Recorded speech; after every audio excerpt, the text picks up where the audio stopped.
नबी करीम अलैहिस्सलाम नमाज पढ़ा रहे थे।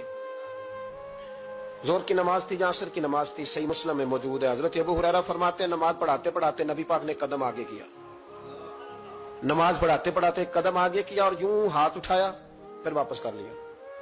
अब नमाज पढ़ के ना तो सलाम फेरा तो सहाबा अर्ज करने लगे या रसूल अल्लाह सल्लल्लाहु अलैहि वसल्लम, वो नमाज में पैर भी आगे किया तो हाथ भी उठाया, तो वजह क्या थी? पहला सवाल तो यह है कि आप लोग नमाज पढ़ रहे थे या हुजूर को देख रहे थे?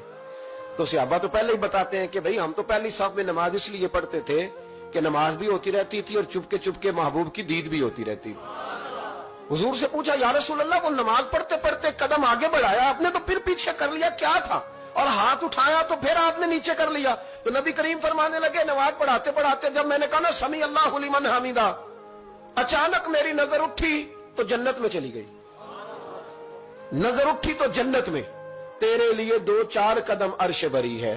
तो महबूब फरमाते हैं जब मेरी ऊपर नजर गई ना तो मैंने देखा कि अंगूरों का एक खोशा लटक रहा है जन्नत में। तो मैंने हाथ बढ़ाया कि तोड़ लूं।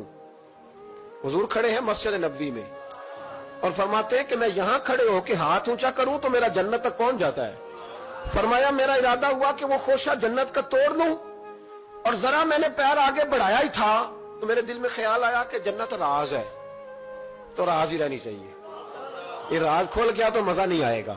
तो मैंने फिर वो हाथ वापस कर लिया। सहाबा कहते हैं जब नबी करीम ने ये बयान किया तो हमारे चेहरे न तजस्सुस से खेल उठे, तजस्सुस से। हम कोई बात और भी सुनना चाहते थे तो महबूब फरमाने लगे अगर मैं वो खोशा तोड़ के ले आता और तुम्हें दे देता तुम कयामत तक भी खाते रहते तो तुमसे खत्म नहीं होना था।